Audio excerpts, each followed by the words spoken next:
Good morning.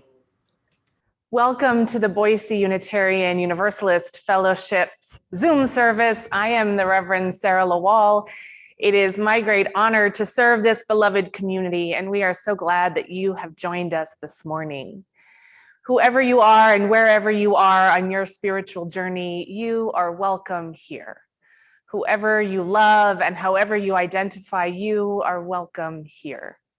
Whatever faiths you have known, if any, you are welcome here. I want to take a moment to offer a special welcome to any newcomers out there, those of you that are joining us for the first or second time, those of you that have found us in this virtual space in the midst of the pandemic, welcome. We know it takes a lot of courage to seek out a new community, especially in these times, and we're so glad that you have joined us. We invite you to fill out our newcomer form, and we'll post a link to that in the chat so that we can keep in touch with you and share with you all that is happening in our fellowship. And there is quite a bit going on, so many ways to connect with people and meet people and engage, all of it online.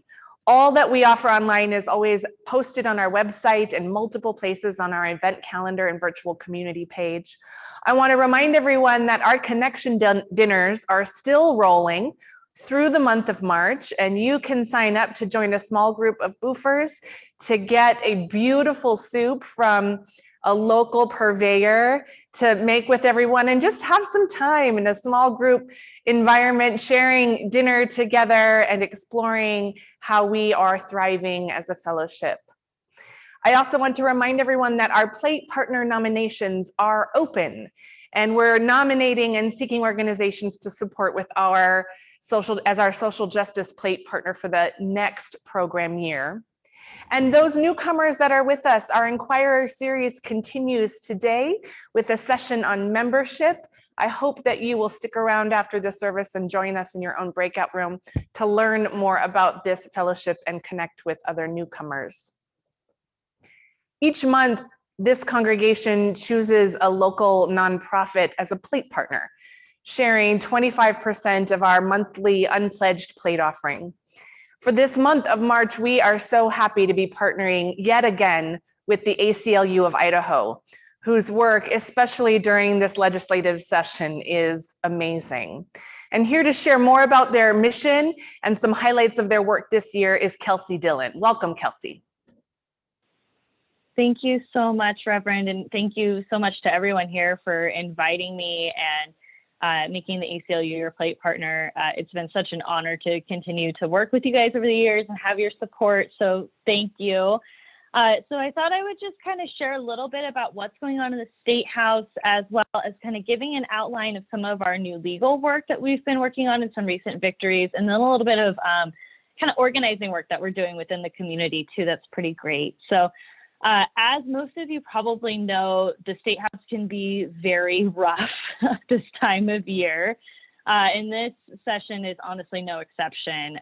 We have two bills that we have been trying to carry and get passed through both legislative bodies and to the governor's desks for many, many years now. And this year, again, we got really close, but we still were not quite successful. So, just one step at a time. But one of those bills is our Fair Chance Employment Bill.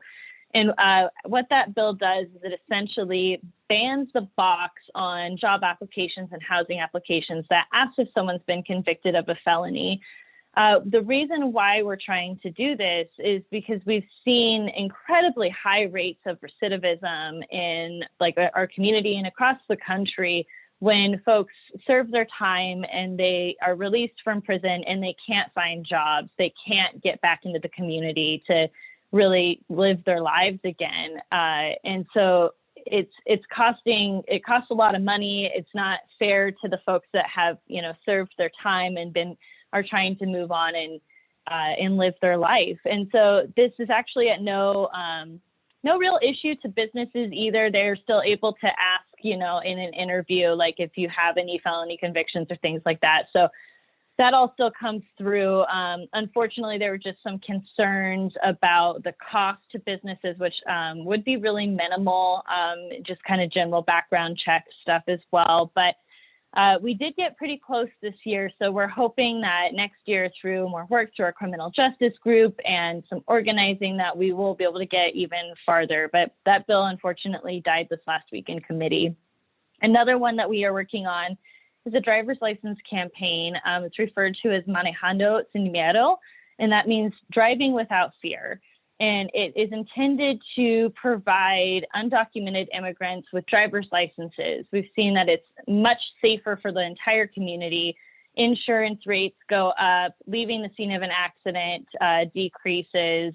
It's just generally a better bill for the community, and it allows folks to be able to get out and go to work and get groceries and live their lives safely. That bill had the support of, oh goodness, I'm blanking, had the support of a lot of folks in the State House, but unfortunately it still was just, we couldn't get it through the session. It does sound, though, like the legislature might be interested in having like a interim committee to kind of discuss these issues further. So we're really looking forward to seeing how we can continue to work with members of the community and with legislators at the State House to get this bill passed through. We do have a good news as well, which sometimes, seems hard to find in this session, but one of those is the Wrongful Conviction Act. And there's a lot of criminal justice stuff, I think, this session. One of the Wrongful Conviction Act allows compensation to folks that have been wrongly convicted of a crime. And that was just a huge, huge relief to see that pass through. It's sitting on the governor's desk waiting for a signature. And then, as many of you might have also seen as well, there is a ballot initiative bill up again. And that one, it's Senate Bill 1110, I believe. And this one we are not in support of. It looks like a lot of folks are going to be turning out to testify. I would encourage you as well, if you have the time. I believe testimony will be heard tomorrow morning, so you can check State House website for that as well.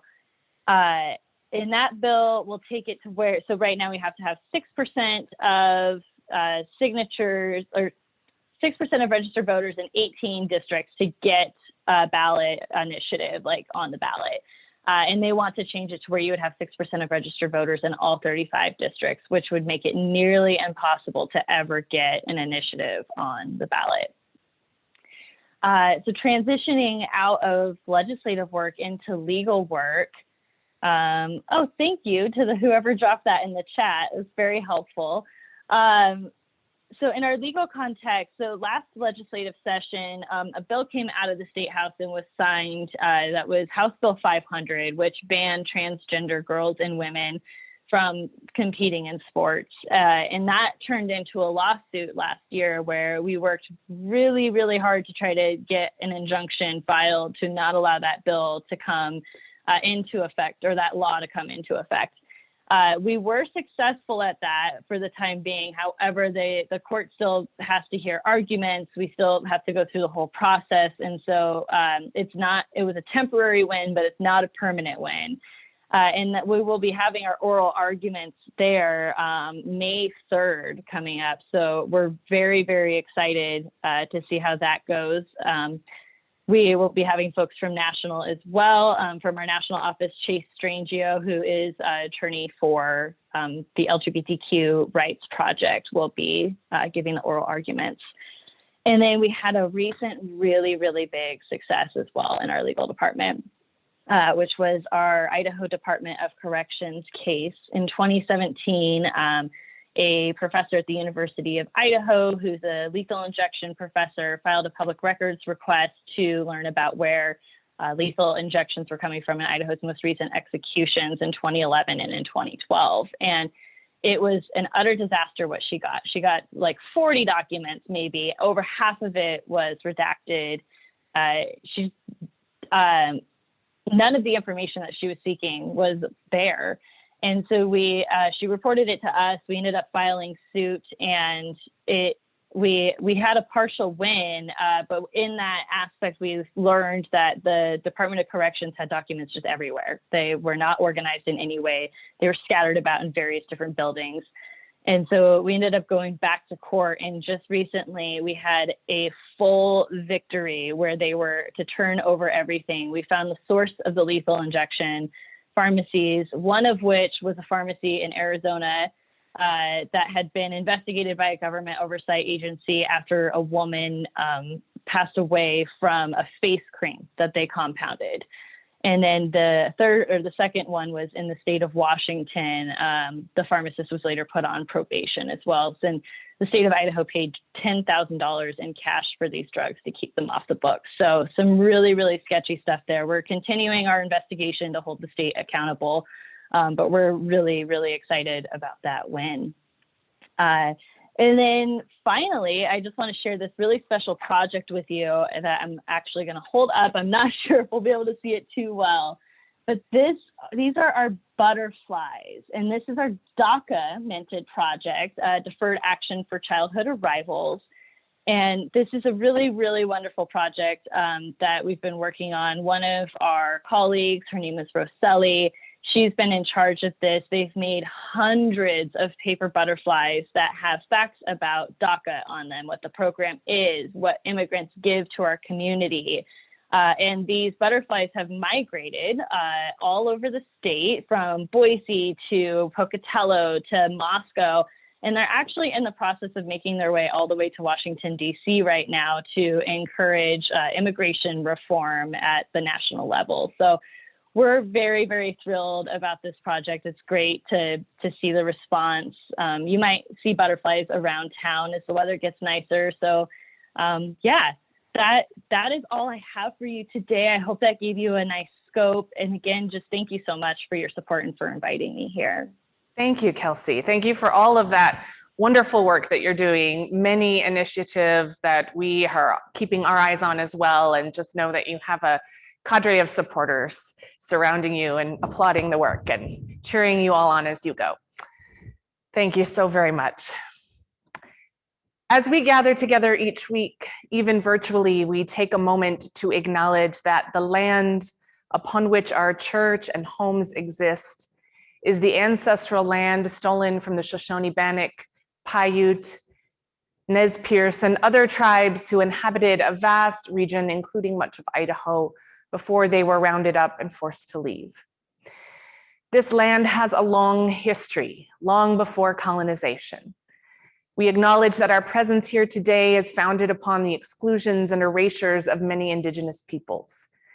And with this acknowledgement, we wish to demonstrate a commitment to beginning the process of working to dismantle the ongoing legacies of settler colonialism, supporting the rights of Native peoples that live among us today, and honoring their connection to the land.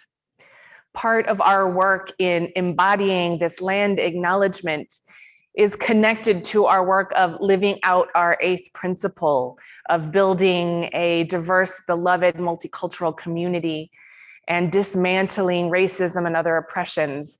And so our racial justice team is convening a 3-part series we are calling Toward Right Relationships with Indigenous Communities. And that begins with our first session tomorrow night, on Monday night at 7 p.m.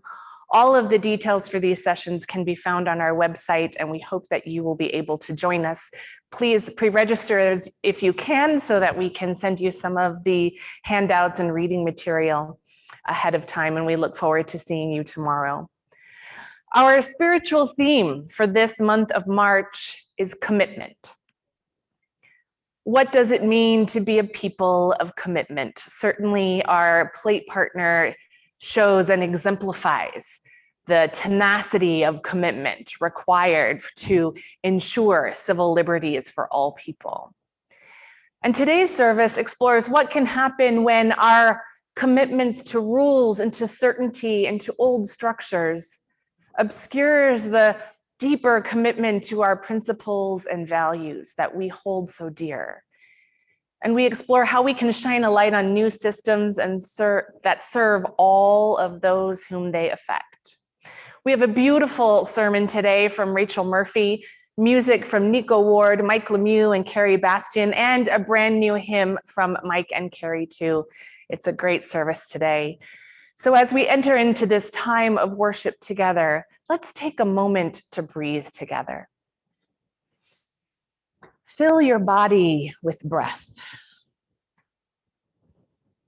Breathe with this beloved community, knowing that with each breath you breathe with others.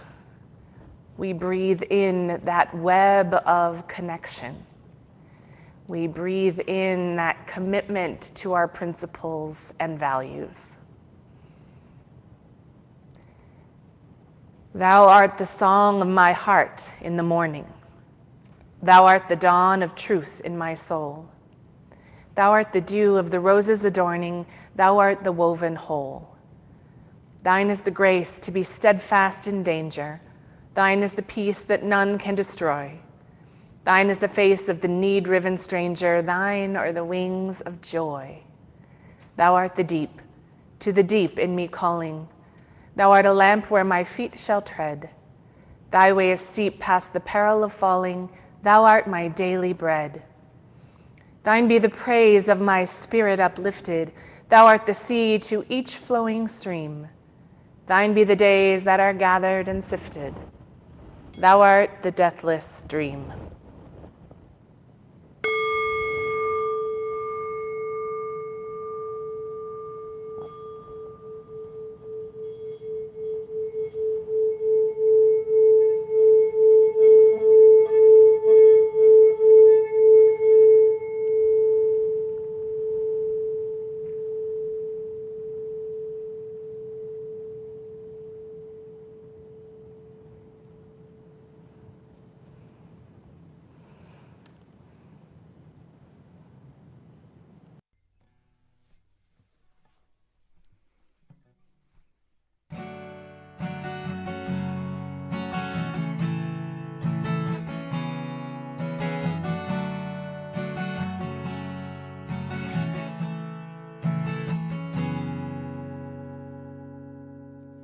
No, your mom don't get it, and your dad don't get it, Uncle John don't get it. And you can't tell Grandma 'cause her heart can't take it, and she might not make it.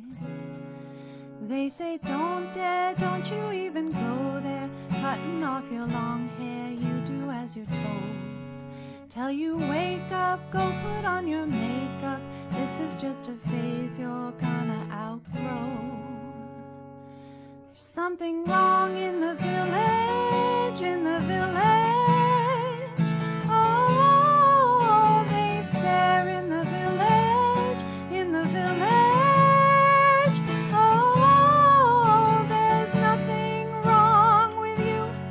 It's true, it's true. There's something wrong with the village, with the village.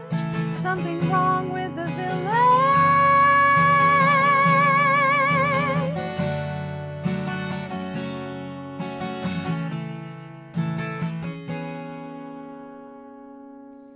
Feel the rumors follow you from Monday all the way to Friday dinner. You got one day of shelter, then it's Sunday, hell to pay, you young lost sinner. Well, I've been there sitting in that same chair, whispering that same prayer 500,000 times. It's a lie though, buried in disciples, one page of the Bible isn't worth a life. There's something wrong in the village, in the village. Oh, they stare in the village, in the village. Oh, there's nothing wrong with you. It's true, it's true. There's something wrong with the village, with the village. Something wrong with the village.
Beautiful.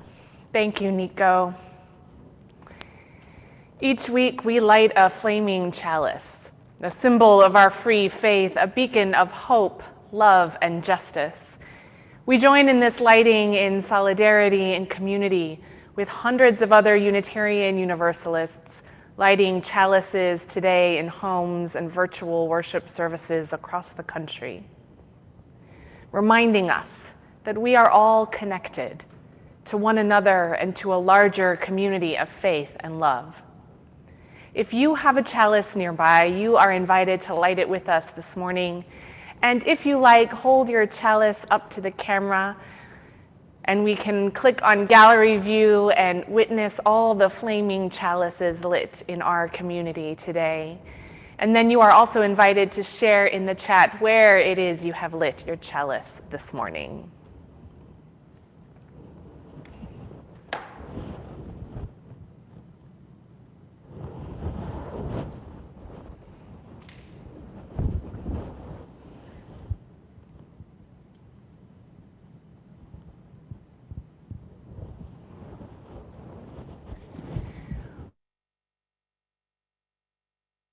With all of our spaces, we offer you this call to worship, excerpted from Audre Lorde's 1982 address at Harvard University, an essay entitled Learning from the 60s.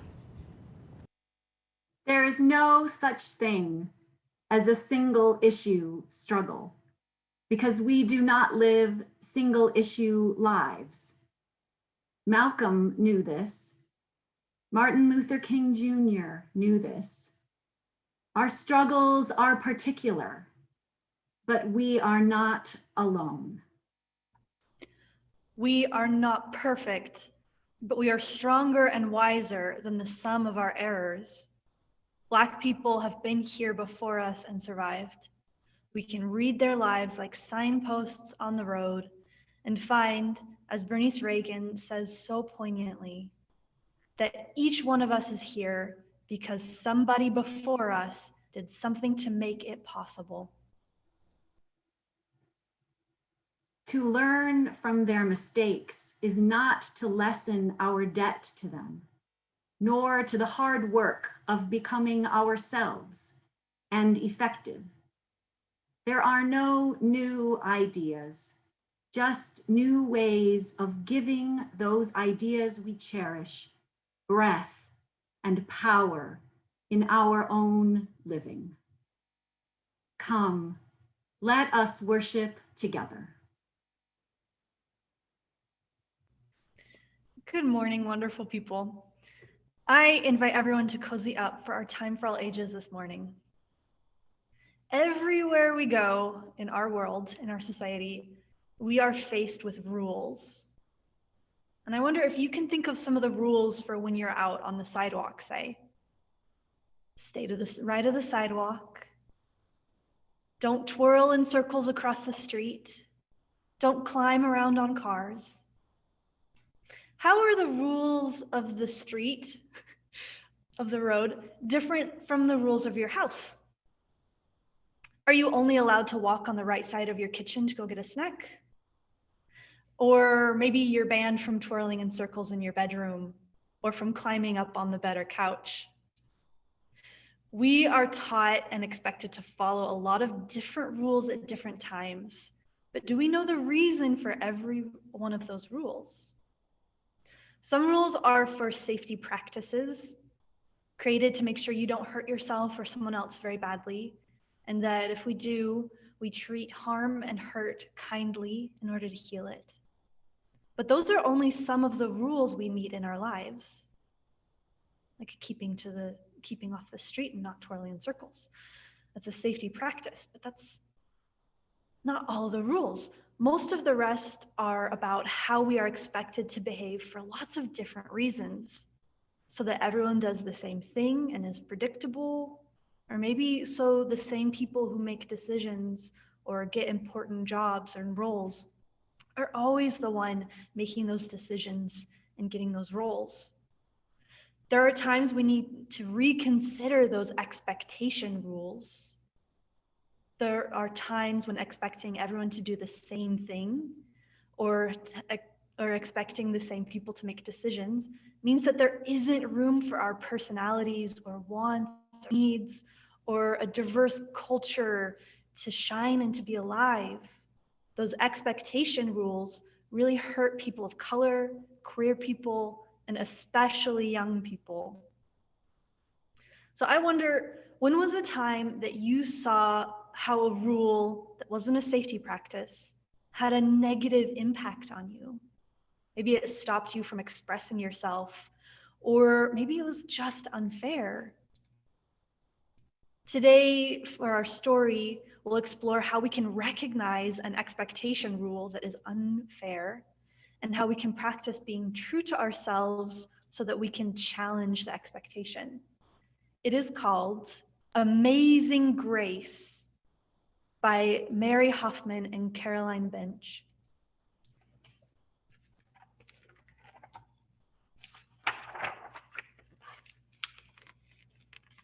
Grace was a girl who loved stories.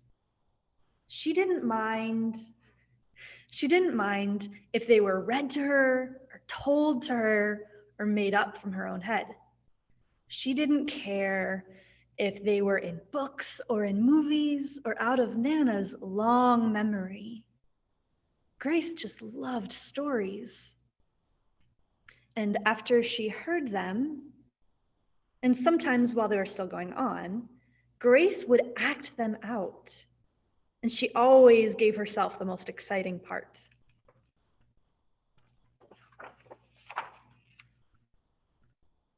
Most of all, Grace loved to act out adventure stories and fairy tales. When there was no one else around, Grace played all of the parts herself. She would set out to seek her fortune with no companion except her trusty cat. And she would find streets paved with gold. Or maybe she was Aladdin, rubbing his magic lamp to make a genie appear, plotting her 3 wishes.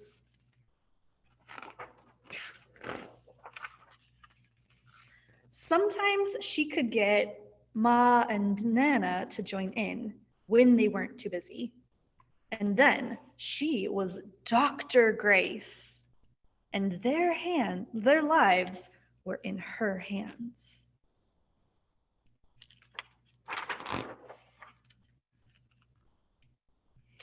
One day, Grace's teacher said that they would do the play Peter Pan. Grace knew exactly who she wanted to be. She raised her hand and waited patiently, and Raj said, "You can't be Peter, that's a boy's name." But Grace kept her hand up. "You can't be Peter Pan," whispered Natalie. "He isn't black." And still Grace kept her hand up. "All right," the teacher said, "lots of you want to be Peter Pan, so we'll have auditions to choose parts next week." She all gave them words to learn and practice. When Grace got home, she seemed sad. "What's the matter?" said Ma. "Raj said I can't be Peter Pan because I'm a girl." "Well, this just shows what Raj knows," Ma said. "A girl can be Peter Pan if she wants to." Grace cheered up. But later she remembered something else. "Natalie says I can't be Peter Pan because I'm black." Ma looked angry, but before she could speak, Nana said, "It seems that Natalie is another one who doesn't know anything. You can be anything you want, Grace, if you put your mind to it."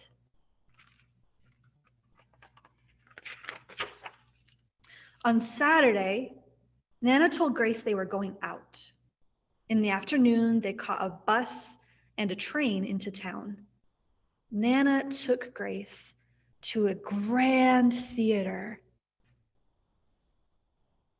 The sign outside read, Rosalie Wilkins in Romeo and Juliet with sparkling lights. Are we going to the ballet, Nana? Asked Grace. We are, honey, but first I want you to look at this picture. Grace looked up and saw a beautiful young ballerina in a tutu. Above the dancer, it said, "Stunning new Juliet."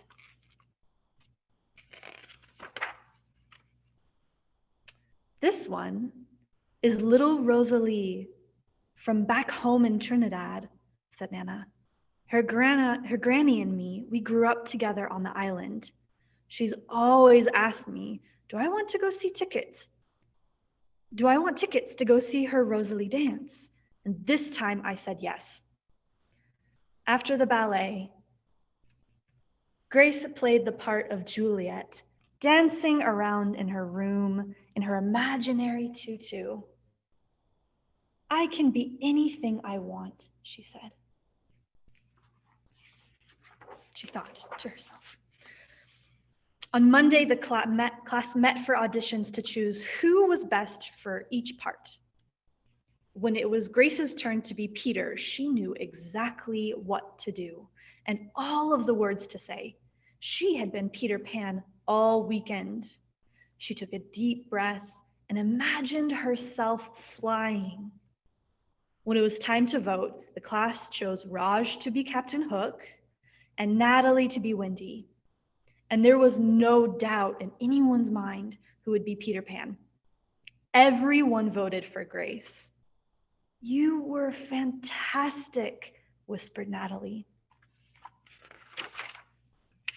The play was a big success, and Grace was an amazing Peter Pan.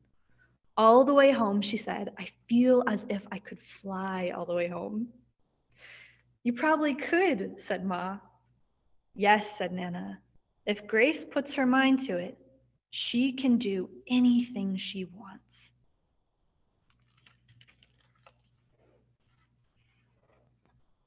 I wonder if there's a time when you've put your mind to something and done something that's made you feel joyful, like you can fly.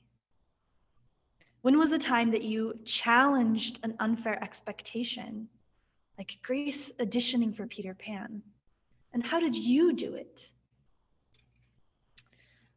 What is a decision that you think that people your age should be able to make, like voting for roles in class plays?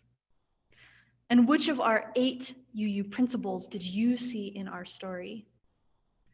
I invite our young people to stay in the service today and join me afterward in this room for a fellowship time of checking in and playing a game, which grown-ups and young people alike are invited to. Now I invite everyone to join in singing our community blessing song.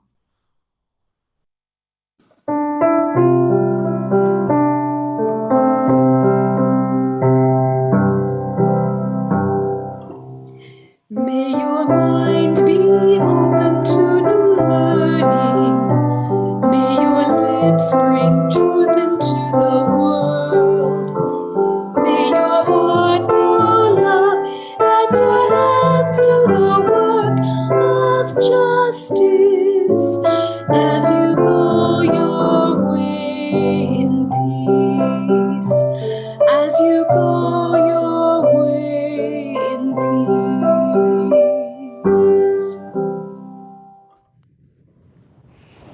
Thank you, Jem, for that beautiful story. I love the imagination of Grace, and it took me back to my own childhood.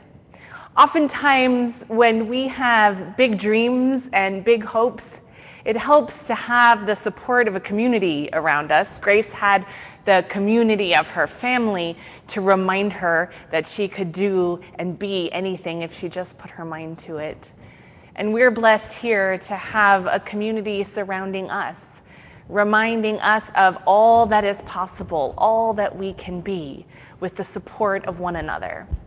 And each week we take a moment to receive that support in the form of our weekly offering, that spiritual practice of generosity that says, this place is important to us, that we need to support our self-sustaining ministries and the ministry of our plate partner this month, the ACLU of Idaho.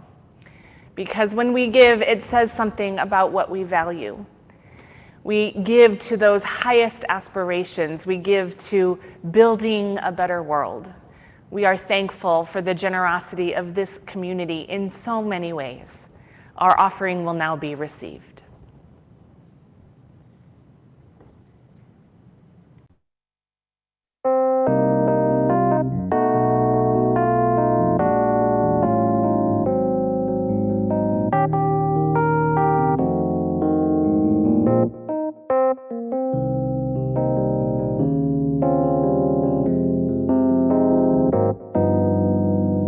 Oh, Harriet,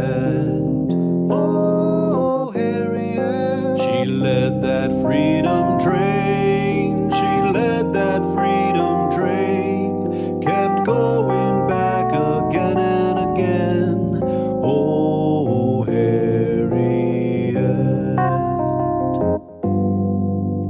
she was committed through and through. If Harriet Tubman did it, how about me and you? How about it?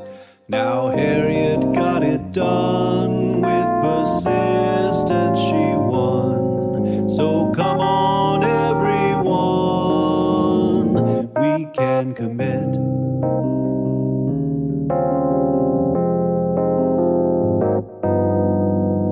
Oh, Rosa, she rode that freedom bus, 'cause equal rights, they are a must. Oh, Rosa, she was committed through and through. If Rosa Parks can do it, how about me and you? How about it? Now Rosa got it done. With persistence she won. So come on everyone, we can commit.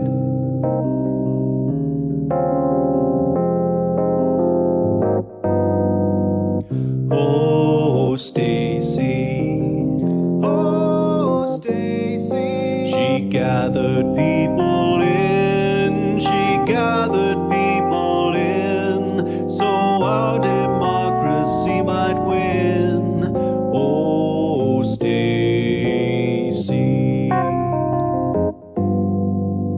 she was committed through and through. If Stacey Abrams did it, how about me and you? How about it? Now Stacey got it done. With persistence she won. So come on everyone,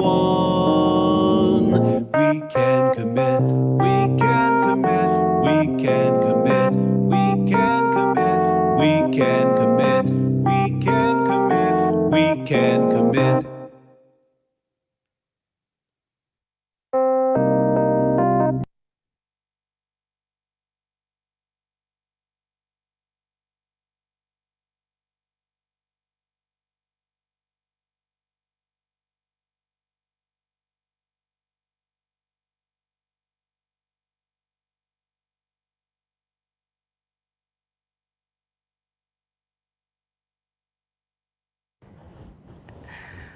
Thank you for that wonderful hymn.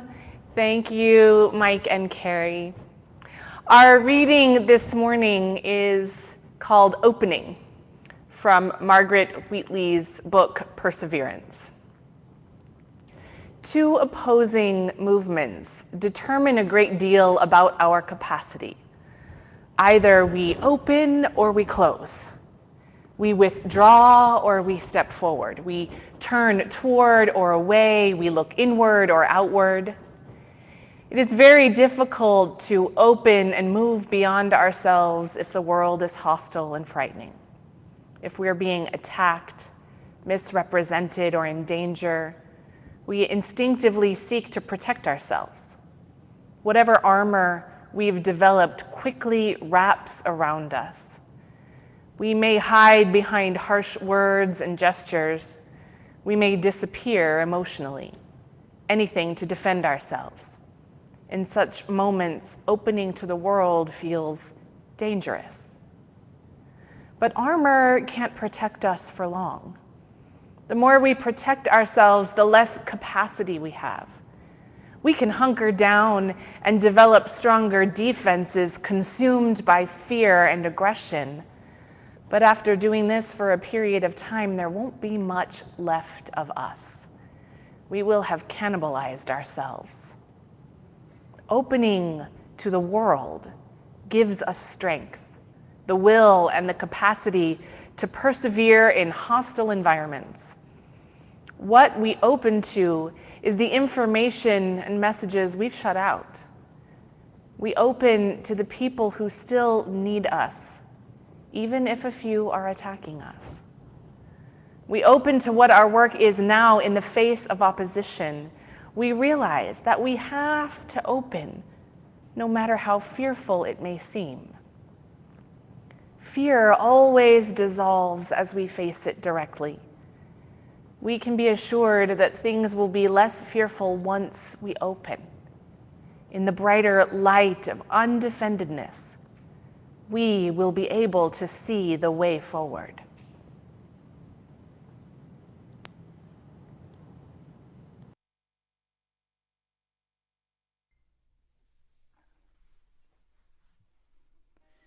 Would you believe me now if I told you I got caught up in a wave, almost gave it away?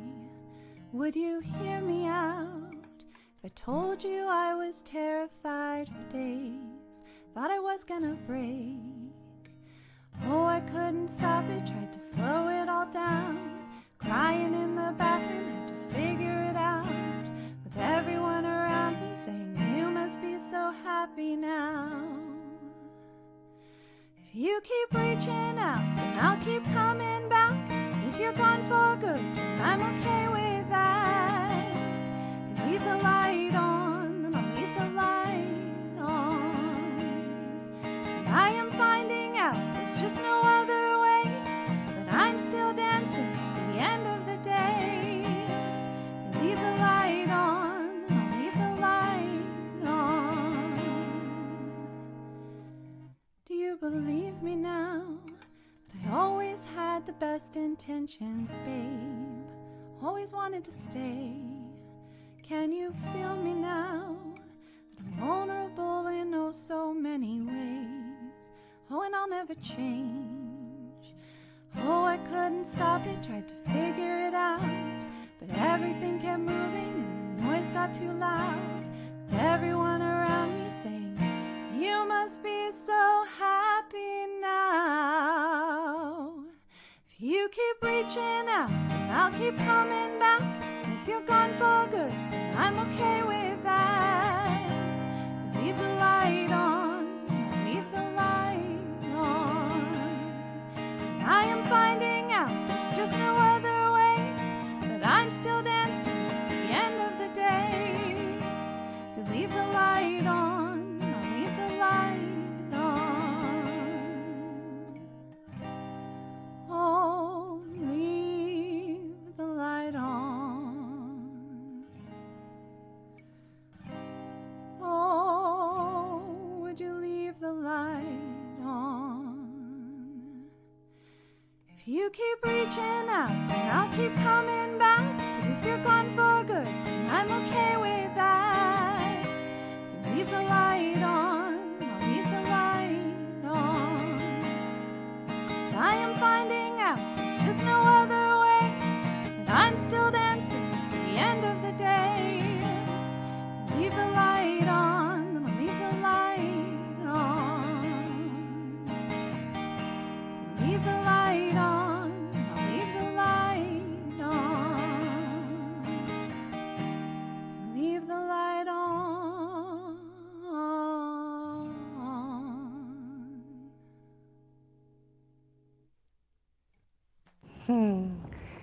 Beautiful. Thank you so much, Nico. Thank you for the reminder of the presence of light in our lives. That leaving the light on is a way that we can remind ourselves that we don't journey through this life alone. That there are others on this journey with us, others to whom we can reach out and celebrate life's joys and offer comfort for life's sorrows. You are invited to share your joys and sorrows, to receive the blessing of this community as we journey through this life together. Please share them in the chat as the music plays.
May the arms of this community hold all of our joys and sorrows, those shared today and those that remain silent and close to our hearts. May we feel the love that connects us as we hold the joys and sorrows of our world and our planet, sending forth love and blessing for all. Amen.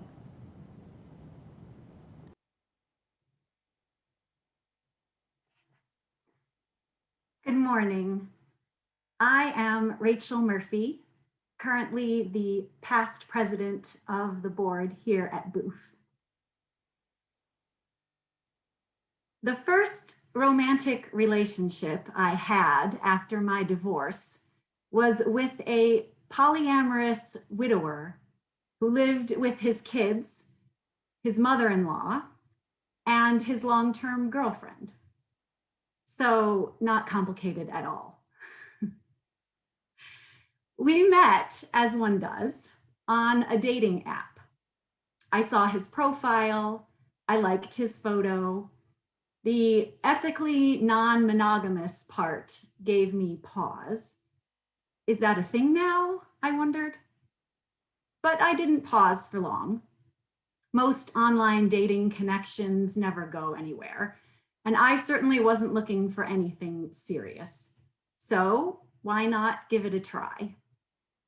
I swiped right, I sent him a message, he messaged back, I messaged back, he asked me out for coffee, we met, we clicked. And that's when I started in with my questions. Because of course, being a lawyer, I had done my research. I had read blog posts on the website more than 2. I had stood in the aisle at Barnes & Noble, flipping through the book, rewriting the rules. I had learned that understanding what it means to be polyamorous is about as easy as understanding what it means to be Unitarian Universalist. There are some basic shared premises, but the devil's in the details. So I asked him, what does polyamory look like to you? And he said, it looks like 2 growing relationships with people I trust. It looks like the freedom to create the kind of relationship we each want to have without tying ourselves to the dogma of how a relationship is supposed to progress. It looks like communication, each of us listening to the other and being clear about what we want and what we have to offer. Well, that all sounded good to me. It sounded actually very Unitarian Universalist. All right, I said, I'm in. But then I had another question. Because while this all sounded wonderful in theory, it also sounded a bit messy. How did it actually work on a day-to-day practical level? Well, he said, there are some rules. I thought, okay, now we're getting somewhere. Yes, rules. I love rules. Rules give us certainty. Rules give us structure. Rules tell us where we stand. So we talked about the rules. What days we could see one another, where we could meet, how long we could spend together, what we could do, how and when we could communicate in between, who else in our lives would know about the relationship. We sat in this coffee shop and we hashed it all out. And in the end, I committed to these rules. Then I added him as a recurring event in my Google Calendar, and we began. Now you may be wondering, why am I telling you this? Beyond the fact that even we UUs enjoy a bit of gossip about our past board president. Well, and that's okay. That is part of the fun of being UU. You never know what you're going to get come Sunday. But it's more than that, because at the same time I was embarking on this structured polyamorous relationship, we here at Boof were looking at our governance structure, and specifically at our bylaws, the rules for our congregation. In some ways, a UU congregation is like a big polyamorous relationship, founded on the principles of spiritual growth, trust, freedom, and honoring every voice. These are the principles we commit to when we become members. And just as I did with my relationship, we also want to know, what does living those principles look like on a day-to-day practical level? We also want rules. Rules to tell us where we'll have meetings, how to run them, who can speak, and when. We want certainty and structure, a way to resolve conflict. We want to know where we stand. Otherwise, it will be chaos. And so we have bylaws, and we commit to those too. And these rules, the rules I committed to when I started that relationship, the rules we've committed here at Boof, they come from the best of intentions. And for the most part, they work.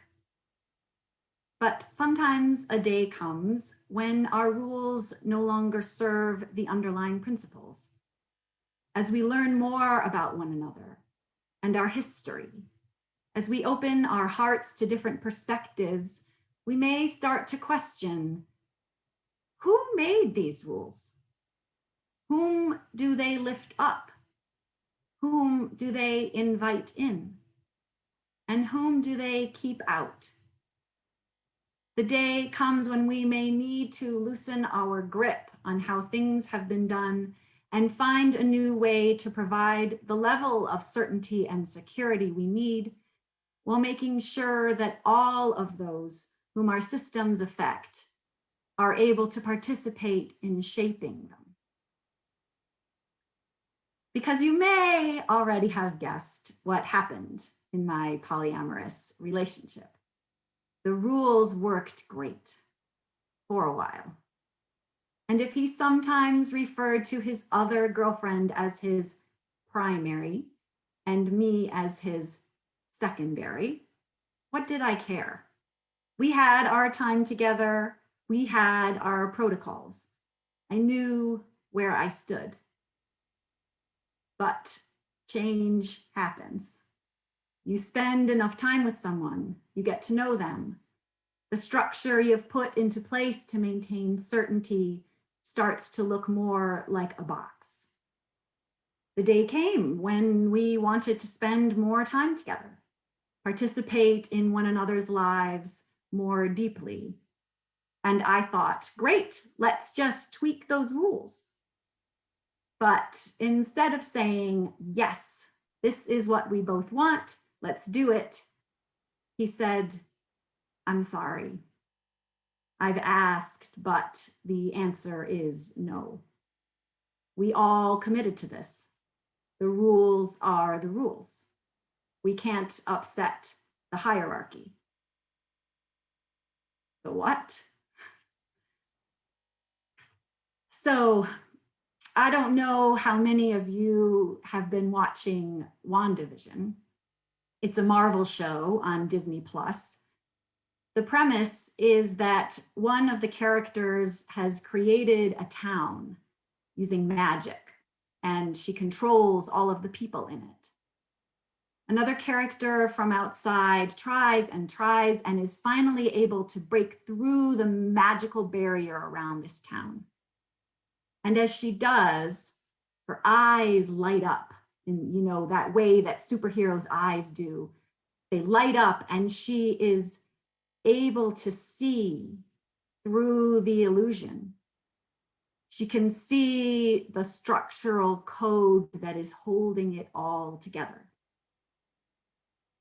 That is the light that turned on in my eyes when he said, we can't upset the hierarchy.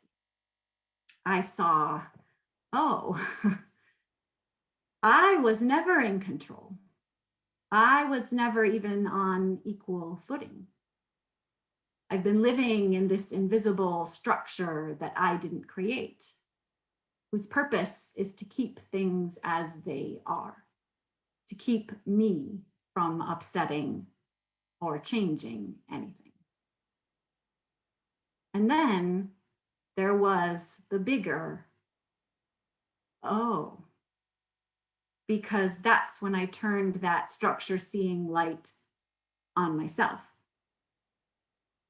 I am a white, affluent, cisgender, heterosexual attorney. I have been living in a structure whose purpose is to protect those privileges. I have not only benefited from this structure in the ways that I have trusted the police to keep me safe, assumed my accomplishments were due to my own hard work and merit, never worried about being denied housing, a loan, a job, a friendship because of my race, my religion, my love life. I have not only benefited from this system, I have helped perpetuate it. I don't just mean through my ignorance.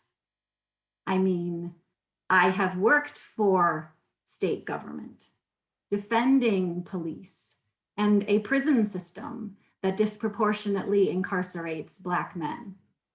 I have worked for media corporations that sustain cultural narratives about who the good guys and the bad guys are, about how girls and boys are supposed to act and love, about what normal looks like. And as Nico sang so beautifully earlier, there's something wrong with the village. I did all of this, not because I intended to hold anyone down, but because I had committed to certainty, security, and the rule of law.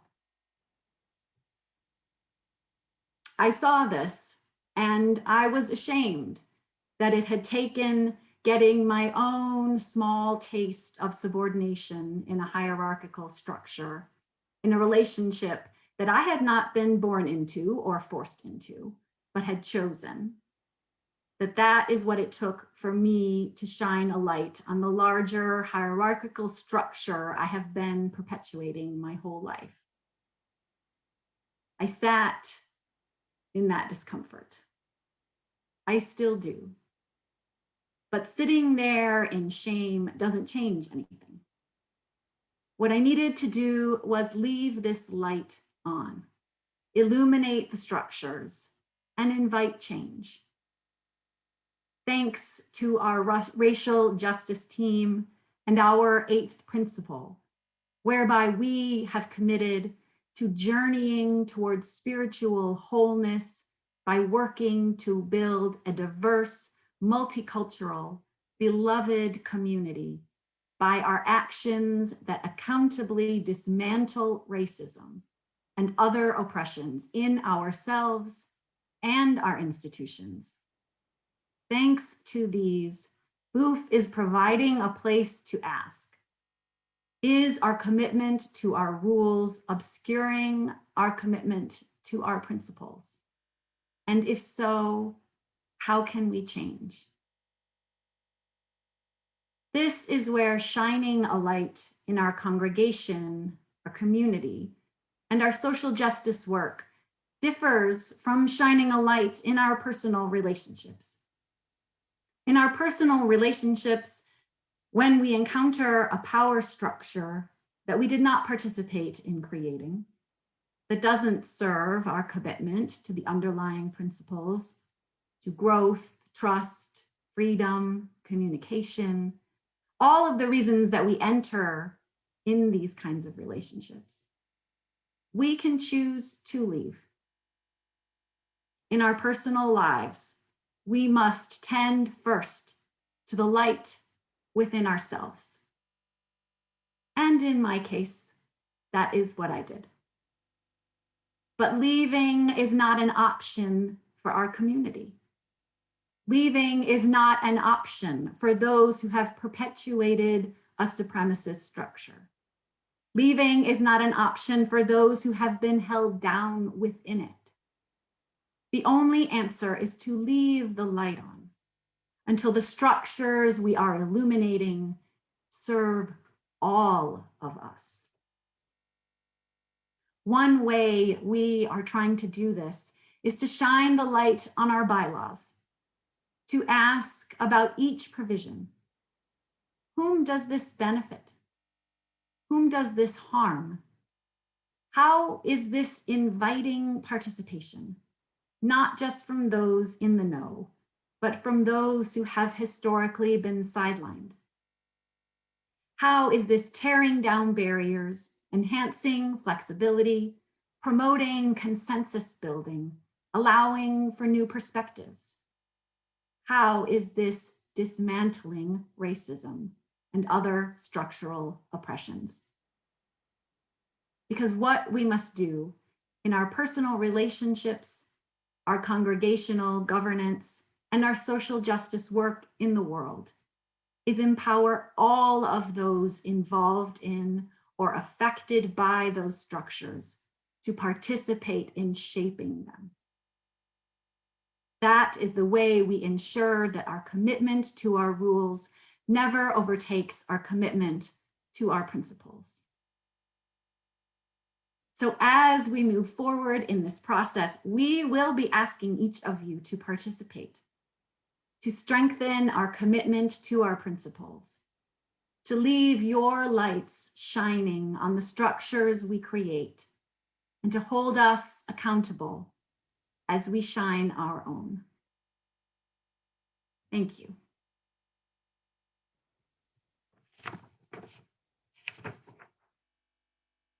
Shining a light on systemic oppression can be challenging work. Sometimes it can feel overwhelming. Where to even begin?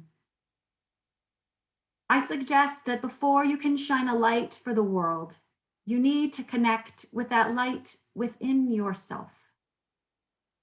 So let's take a moment to pause and do that together now. Get comfortable wherever you are. Close your eyes if you wish, or just let your thoughts drift. And I will guide us through a brief meditation. Begin by taking a few deep breaths. With each breath, bring your attention more fully to the present moment. Become aware of light and its emergence from the cosmos that created us all. Sense that light. Feel its vibration.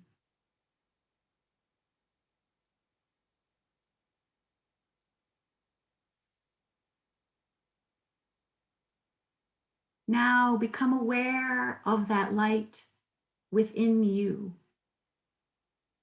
Feel its presence deep within your being, not in any particular place, but simply omnipresent within you. Allow this light to radiate fully through your entire being.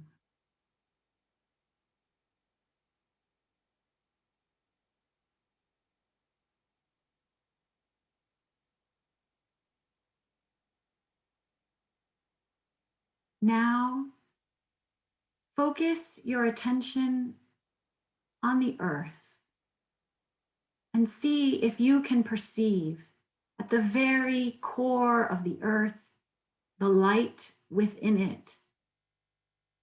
Recognize that this is the same light found within all forms, on all levels, from an atom to the solar system. Connect with this light that connects each of us, one to the other.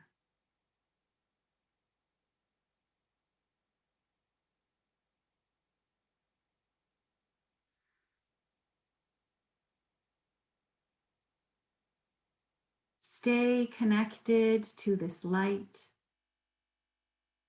as you open your eyes or bring your attention back to the room where you are sitting, to this moment now, to all of us connected in this experience together.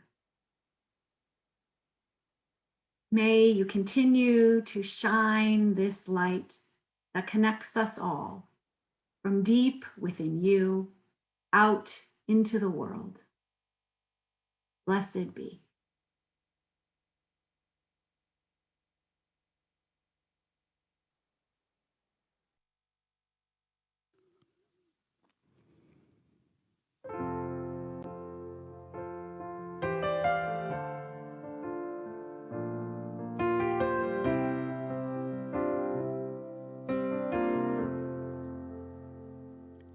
I am open and I am willing, for to be hopeless would seem so strange. It dishonors those who go before us. So lift me up to the light of change. There is hurting in my family. There is sorrow in my town. There is panic all across the nation. There is wailing the whole world round.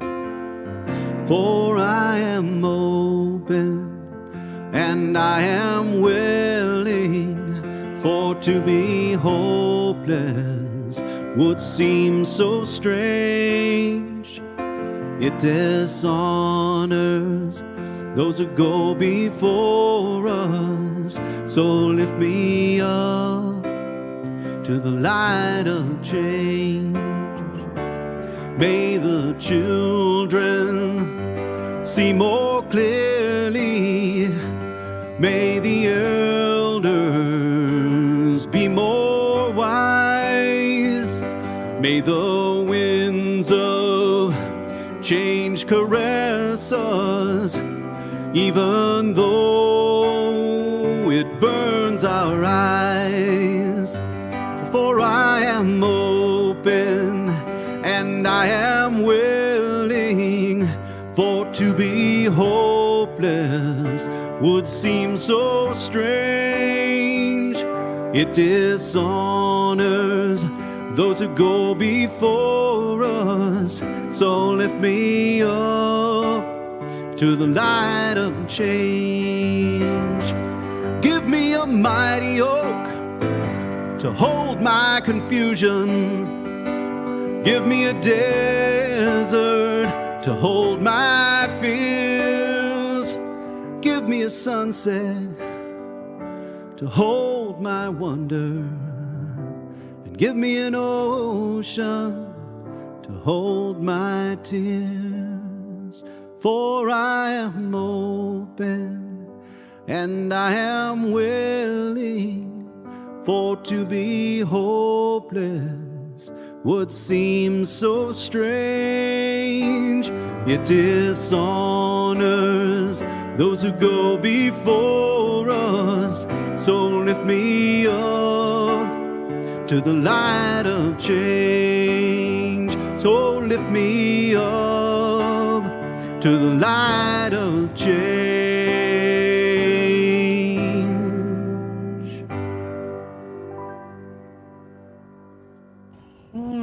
Yes, amen. Wow, thank you, Mike. Thank you, Rachel, for those beautiful, profound words. Thank you, Nico and Carrie and Mike, for your musical contributions today. Each week, putting together a worship service, I not only get to experience, but am reminded of the deep well of talent that we have in our congregation. And it is such a joy to be able to share in that together. Thank you all so much. Friends, I invite you to place your hand over your heart for our closing blessing. Let us go forth with love and light, keeping the light of change shining in all the cracks and corners of our lives. Let us be the village of welcome, full of awe and wonder, joy and creativity. Let us leave the light on for those still searching. Blessed are we all. Go in peace.